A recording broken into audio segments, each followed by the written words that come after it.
Esta yo creo que es la clase más importante de ustedes porque les va a tocar a los que hagan terapia respiratoria manejar esto.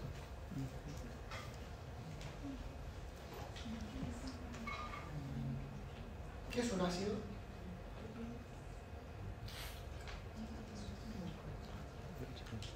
Algo que tenga un pH bajo 7.35.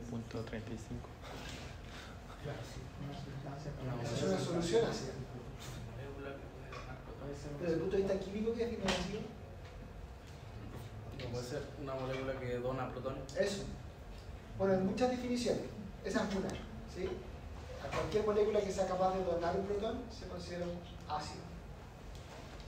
Bueno, el balance ácido-base, al igual que el balance de sodio, al igual que el balance de potasio, el balance de agua libre, no es más que la diferencia entre los ingresos y los egresos.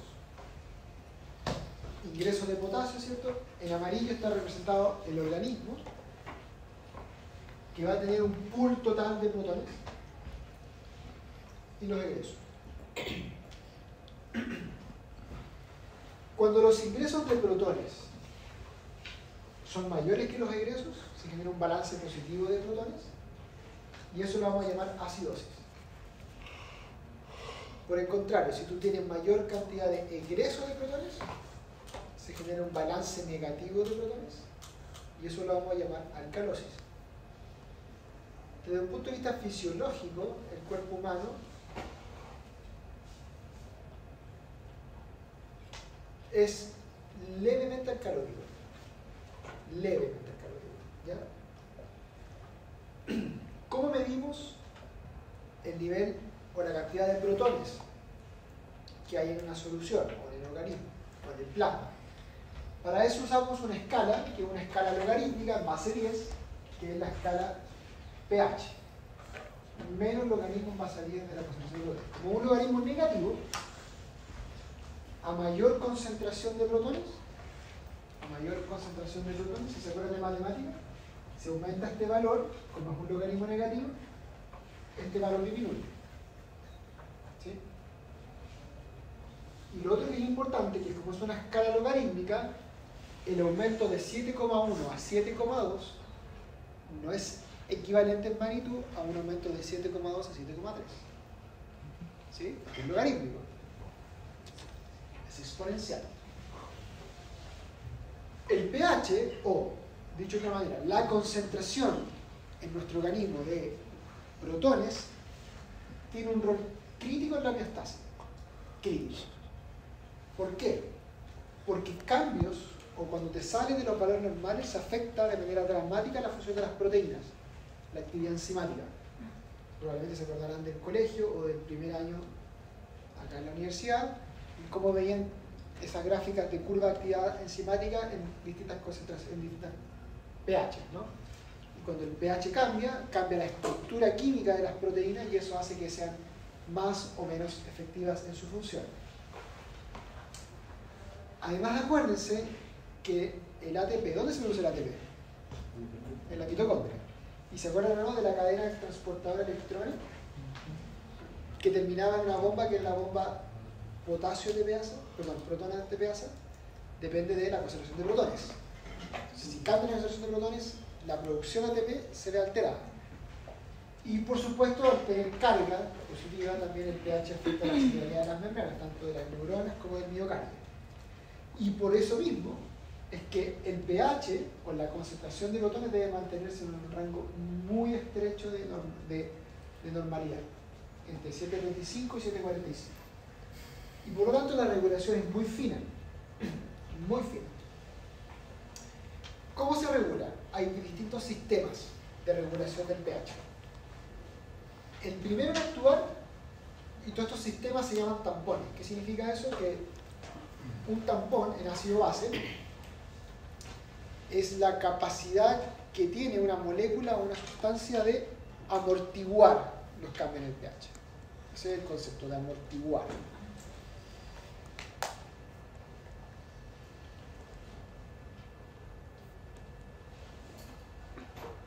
Es decir, un ejemplo.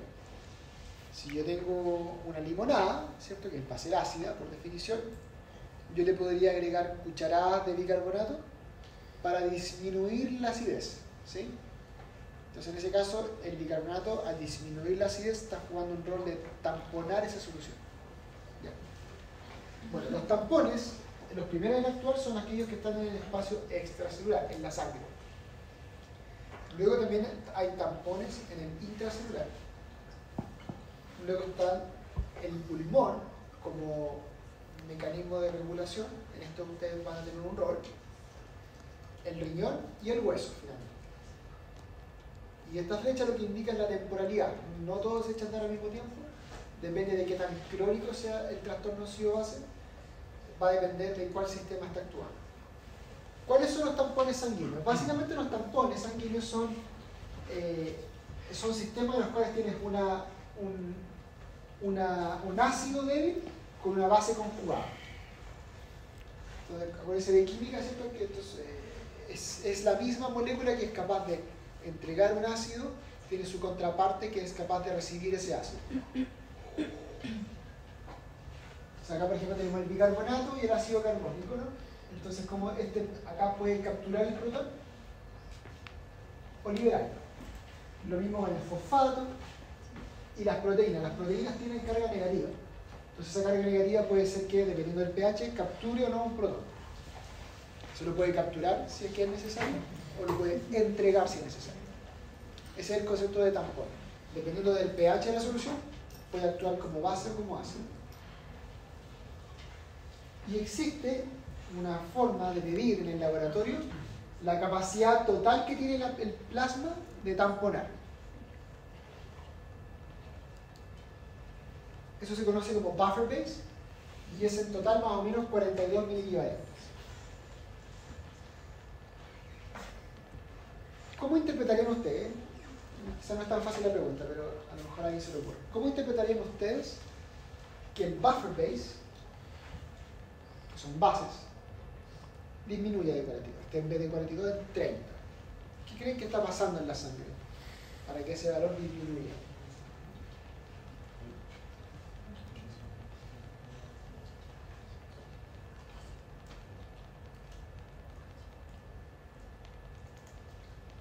Estas son bases que lo que hacen es estar ahí preparadas para captar plutonio. O sea, se disminuye porque está más alcalótico que acidótico. Al revés. Al revés. Si disminuye el buffer base, quiere decir que se está consumiendo tu base. Si tú partes con 10 cucharadas de bicarbonato, pero tuviste que echarle 6 a la limonada, quiere decir que la limonada está muy ácida. ¿Sí? Entonces, 42 es lo normal. Si está más bajo que 42, quiere decir que se está consumiendo la base. ¿Y en qué condiciones se consume la base? Cuando el sistema está acidótico. ¿Sí?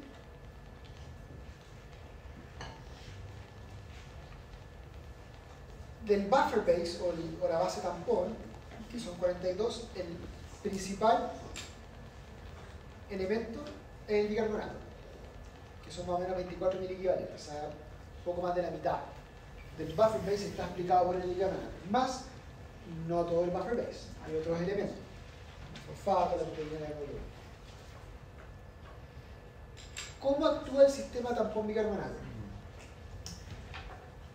Actúa a través de esta ecuación en la cual el bicarbonato, que tiene una carga negativa, es capaz de unirse a un protón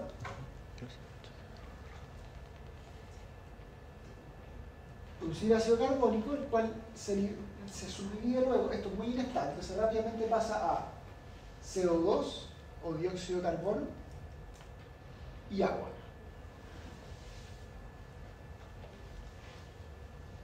Y como ustedes recordarán de química, hacia dónde se desplaza esa ecuación depende de la concentración de los reactantes. Es decir, si en la sangre aumentan los protones, esta ecuación se va a desplazar hacia allá, porque va a haber más reactantes de este lado. ¿De acuerdo? Entonces, cuando aumentan los protones, decimos que se desplaza hacia la derecha. Y eso lleva a un aumento del CO2. ¿Qué ocurre con ese CO2? ¿Por dónde lo eliminamos?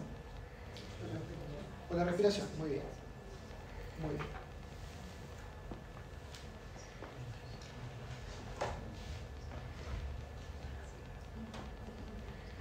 Por el contrario, si un paciente, imaginémonos que tiene una enfermedad pulmonar obstructiva crónica, un EPOC, y entonces su capacidad de respirar está limitada, porque el pulmón está enfermo. ¿Qué va a pasar con el CO2 de ese paciente? Lo va a acumular, lo va a retener, se va a aumentar, ¿cierto?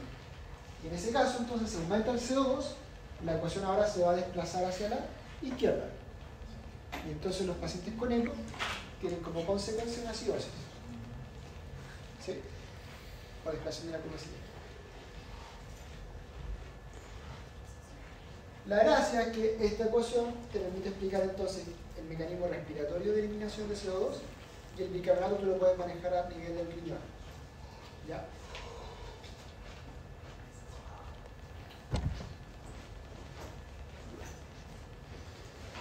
Y de hecho, existe una ecuación, que es la ecuación de Hansen-Hesselbach, que lo que hace es estimar el pH solo y exclusivamente en base a la concentración de bicarbonato y la PCO2. Entonces, si uno mira esa ecuación, uno dice, en condiciones en que aumenta el bicarbonato, como está en el numerador del logaritmo, si aumenta el bicarbonato, aumenta el pH, alcalosis. Por el contrario, si lo que ocurre es que aumenta el CO2, que está en el denominador, lo que ocurre es que baja el pH, acidosis. ¿Sí? Esta ecuación es un intento de cuantificar esto, esta reacción química.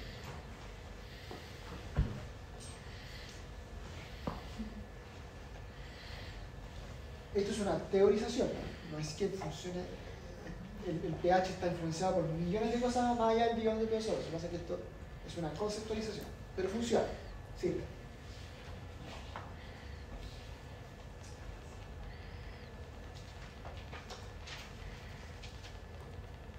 Tampones intracelulares, esto ya lo vimos, ¿se acuerdan? Si por ejemplo tienes acidosis, lo que puede ocurrir es que ese protón, en vez de que esté muy concentrado afuera, lo meten dentro de la célula, pero como consecuencia tiene que salir un potasio. Entonces la acidosis lleva siempre a hipercalemia. Por el contrario, la alcalosis hace que tenga que salir un protón y lleva a hipocalemia. Y un intercambio de potasios por protones. En cuanto a la regulación respiratoria, hay estímulos, ¿no? Que actúan a nivel de quimiorreceptores en el centro respiratorio, como por ejemplo el aumento de la PCO2 o la baja del pH, que lo que hacen es estimular la respiración, los músculos respiratorios, y aumenta la ventilación alveolar. Y eso hace en consecuencia que baje la PCO2 y eso cierra el ciclo. Si baja la PCO2, en el fondo disminuye la señal. ¿Cuál es el problema de esto? Es que es justamente eso, que es un circuito cerrado. En el fondo, en la medida que tú bajas el CO2, pierdes la señal para tu compensación. Entonces acá en este gráfico se ve que en la medida que baja el pH, o sea, se genera acidosis, la ventilación alveolar aumenta de manera exponencial para eliminar el CO2. Por el contrario, la alcalosis, cuando aumenta el pH, disminuye la ventilación alveolar, pero llega a un límite. ¿Por qué llega a un límite?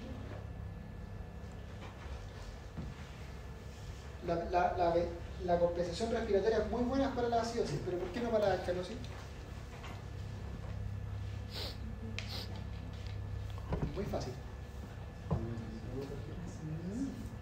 Porque no podemos dejar de respirar, evidentemente. Eso.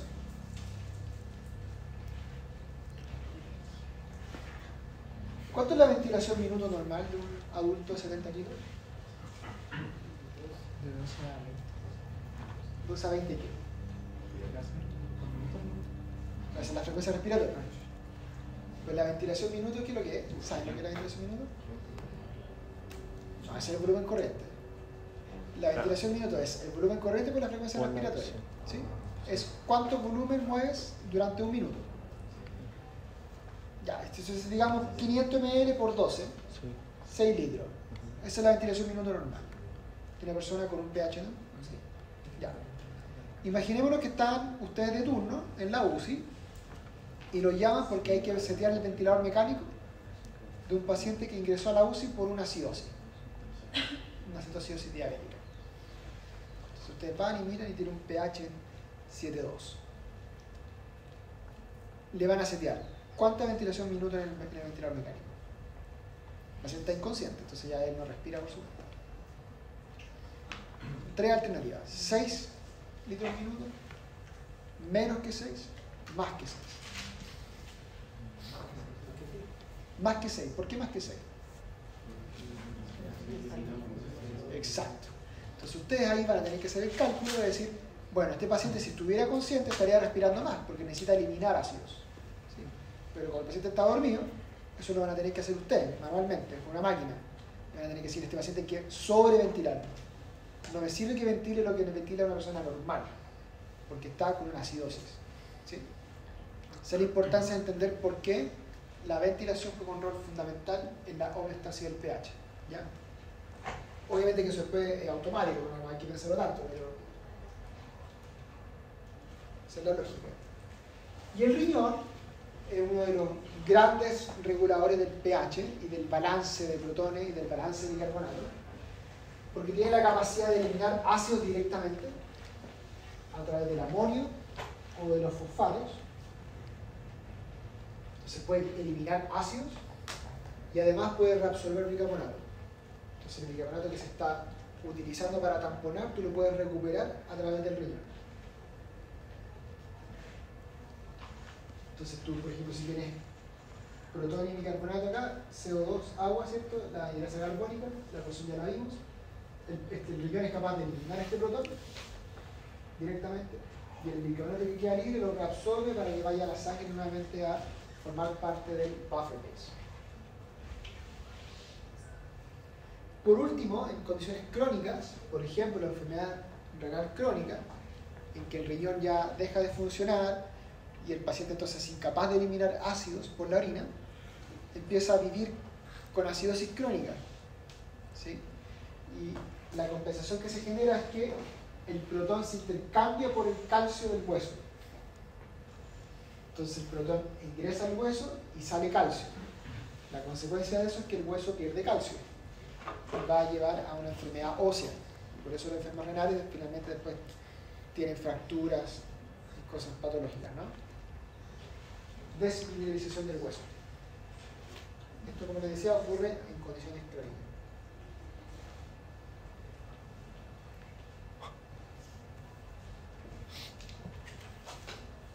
Entonces, el base excess o exceso de base se calcula a partir del buffer base que ya habíamos hablado, que en el fondo es el buffer base que se mide menos 42, que es el normal. Entonces, cuando el buffer base que medimos es mayor de lo normal, quiere decir que estás acumulando bases, exceso de bases, hablamos de alcalosis metabólica. Lo contrario es que lo que tú mides, el buffer base real, es menor que 42, que es lo normal, y eso te genera un exceso de bases negativo, o sea, te faltan bases, déficit de bases. Y eso define una acidosis metabólica.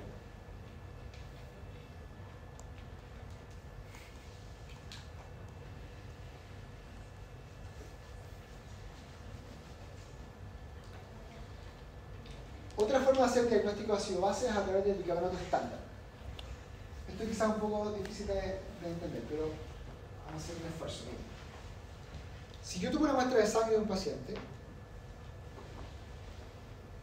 y mido el bicarbonato al tiro, ahí estoy al lado del paciente, tomo una muestra de sangre y mido la concentración de bicarbonato. Eso se va a llamar bicarbonato real. ¿Ya? Y ese bicarbonato real que yo estoy midiendo ahí directamente está influenciado por lo que pasa en el riñón, pero también está influenciado por lo que está pasando con la respiración, por la ecuación de Henderson-Hesselman. ¿Se acuerdan? El CO2 afecta al bicarbonato. Y entonces a alguien se le ocurrió de decir, ok, ¿cómo yo puedo medir el bicarbonato que tiene el paciente, pero eliminando el factor respiratorio, o sea, eliminando la influencia que tiene la CO2 en ese bicarbonato. Entonces invento esto que se llama bicarbonato estándar. ¿Y qué consiste? En que ahora tomas la muestra de sangre, pero la llevas a un laboratorio, y en el laboratorio de manera artificial seteas la CO2 de esa muestra en 40, que es normal, y además seteas la temperatura. De esa manera eliminas la influencia respiratoria del bicarbonato, y entonces lo que te queda es solamente el componente metabólico, que no está influenciado por la CO2. Y entonces, en esas condiciones en las cuales la PCO2 está artificialmente seteada en 40, si el bicarbonato te da aumentado, quiere decir que tienes mucho bicarbonato, hablamos de alcalosis metabólica, lo mismo que un exceso de base positiva. Alcalosis metabólica.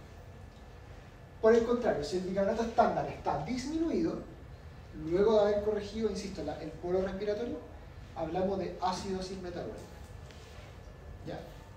Esto es como una artimaña que se hace para despejar el componente respiratorio y medir solamente lo metabólico. ¿Qué es lo metabólico? Lo que es interno, del medio interno. Lo que no es metabólico es respiratorio. Está influenciado por la ventilación y la CO2. ¿Ya?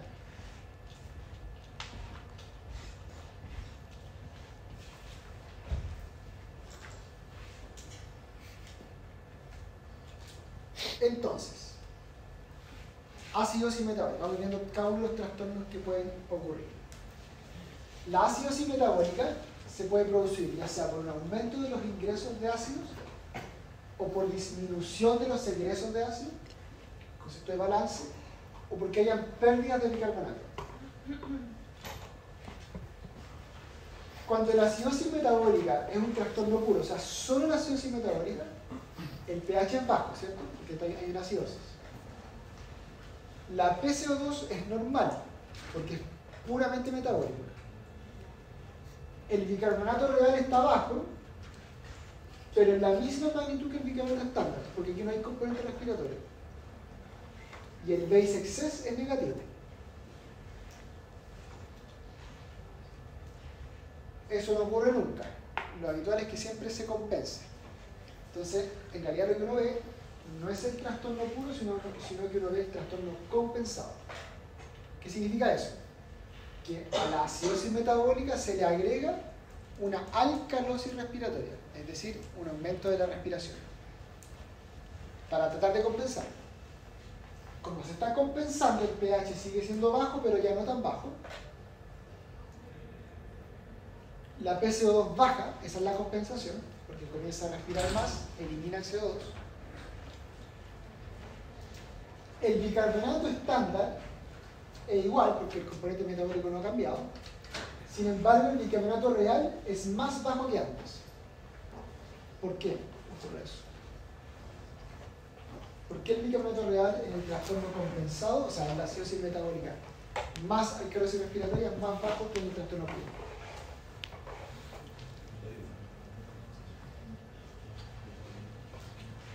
¿Quién se anima?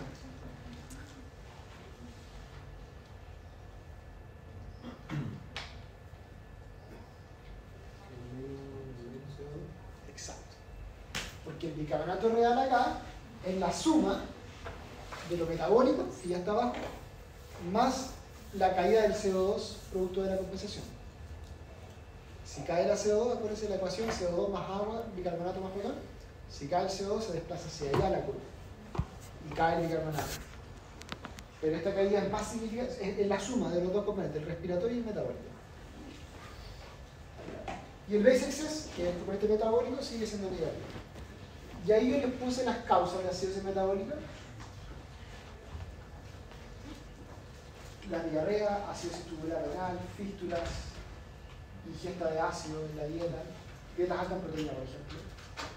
Acidosis láctica, cetoacidosis diabética, enfermedad renal. No me lo tienen en claro.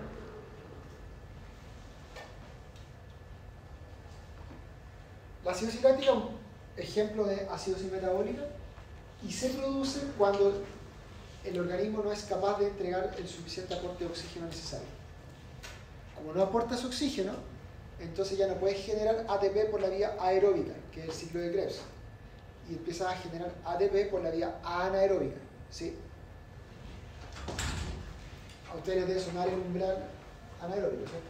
Cuando la persona hace ejercicio y supera el umbral y empieza en el fondo a generar más láctico, y eso es porque en el fondo en vez de ingresar al ciclo de Krebs, el piruvato se va al ciclo láctico y ahí se genera ácido láctico. El ácido láctico tiene este protón, esta molécula actúa entregando ese protón, aumentando la concentración de protón y bajando el pH. Esto ocurre, por ejemplo, en casos de shock, sangrados profusos, shock séptico, shock medular, shock cardiogénico, cualquier condición en que el volumen arterial efectivo cae, eres incapaz de satisfacer la demanda de oxígeno y empieza a generarse ácido láctico en los tejidos. O, por ejemplo, si vas a correr la maratón, también te va a aumentar el láctico. Y no estás entrenado.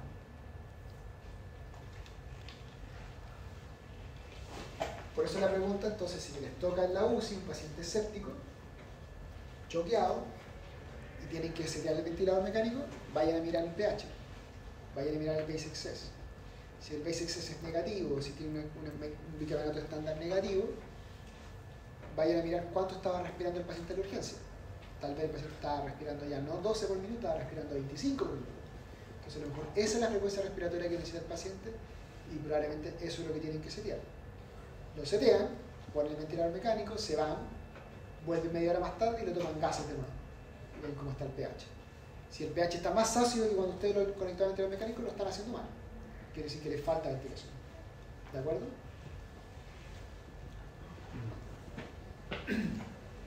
Ya, entonces, en concreto, si tiene una sobrecarga de ácidos, un balance positivo, ya sea por la dieta, metabolismo o pérdida de bicarbonato por gastrointestinales, por ejemplo, con una diarrea, lo primero que va a ocurrir es que va a haber titulación con los buffers, bicarbonato, fosfato, proteínas, tanto en el intracelular como en el extracelular, y va a haber una disminución del bicarbonato plasmático, se va a consumir el bicarbonato. Va a haber un aumento de la respiración, va a haber hiperventilación, eso se conoce como alcalosis respiratoria, que es la compensación. Va a haber un aumento de la excreción renal de ácidos siempre y cuando haya buena función renal. Y finalmente va a haber una compensación ósea, eso puede ocurrir a partir de 3-4 meses de trastorno arterial.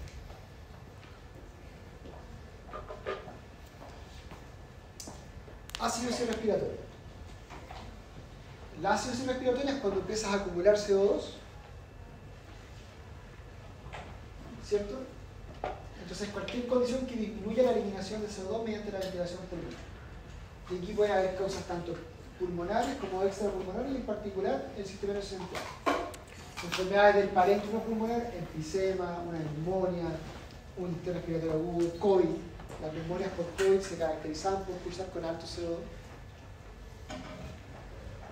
Un asma o un EPO descompensado. O por ejemplo pacientes que tengan debilidad muscular, patología de debilidad muscular, entonces que no puedan respirar lo suficiente. Una hipocalemia, una miastenia grave, un Guillain-Barré, un ELA, ¿sí? Estas patologías musculares que te dificultan la respiración. Y también pueden haber causas del sistema nervioso central, por ejemplo el uso de fármacos. ¿Qué droga está muy de moda hoy en día que genera depresión respiratoria? Fentanilo. Fentanilo, ¿sí? Opiáceos. Entonces actúan en el sistema nervioso central disminuyendo el drive respiratorio. Las personas dejan de respirar, acidosis respiratoria y bueno, las consecuencias que ustedes imagínense.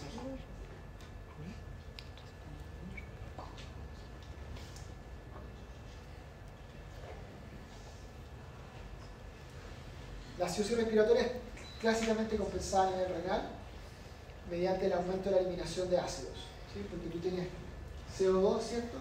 Se transforma en protón y bicarbonato y el protón es capaz de esto digregarlo y el bicarbonato reabsorberlo y a la vez que el protón lo elimina a través del amonio o ácidos titulares, fosfato.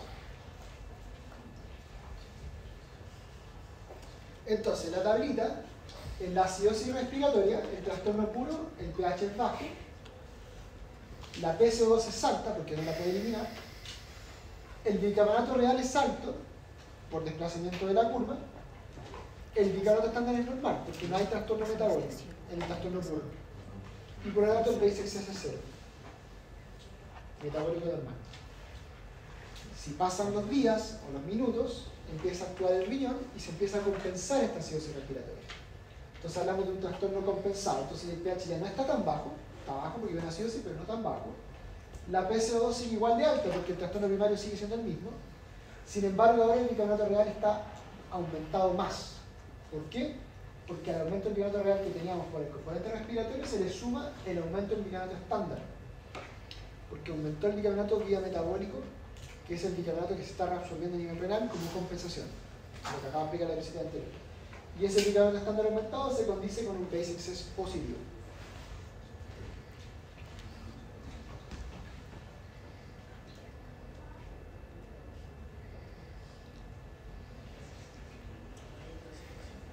Alcalosis respiratoria es lo contrario, o sea que el paciente está respirando más de lo que debiera.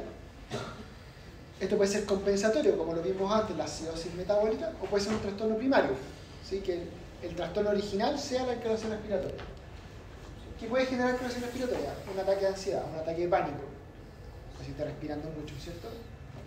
La intoxicación con aspirina, estados hipercatabólicos como la fiebre. Una persona con fiebre va a respirar más. ¿Sí?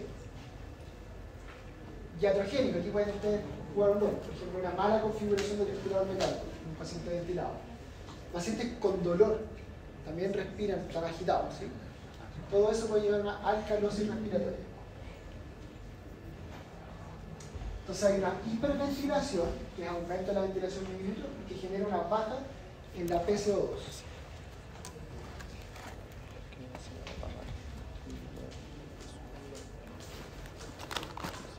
El pH en el trastorno puro, cuando solamente esto está alto, porque es una alcalosis, la PCO2 está baja, eso lo define, ¿cierto? Porque está ventilando mucho.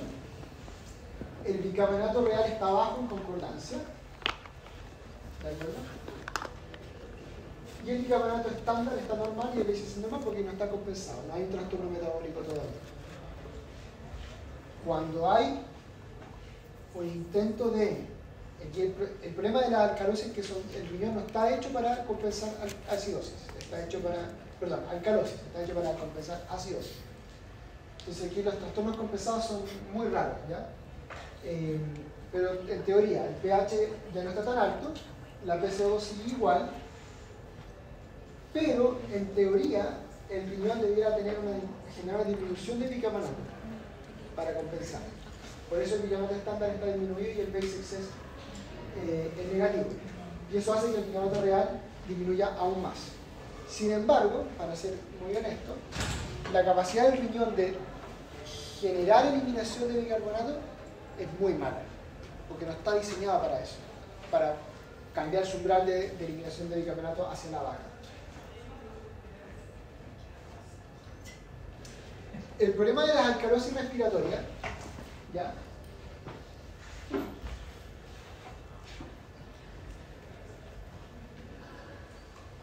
Es que en la alcalosis respiratoria las proteínas empiezan a entregar protones, ¿sí?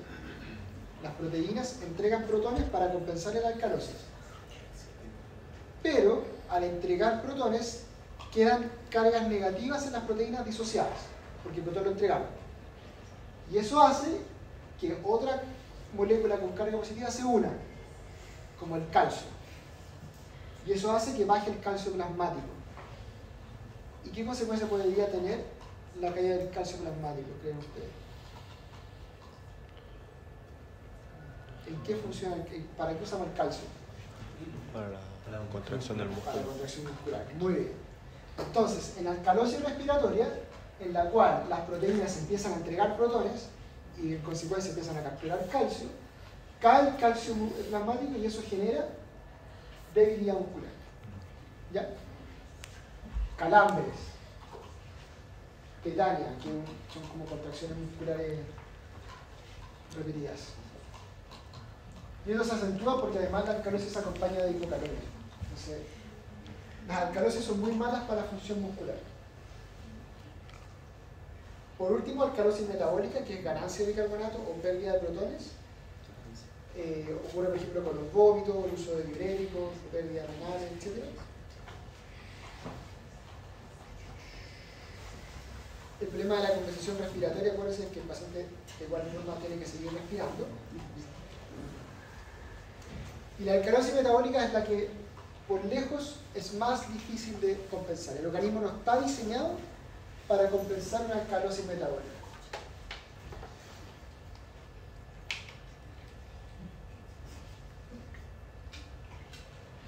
Por definición, la alcalosis metabólica tiene un bicarbonato estándar elevado, porque es de origen metabólico, con un pH6 positivo. PCO2 normal en trastorno puro, pero el compensado aumenta por hipoventilación, que es la acidosis respiratoria compensatoria.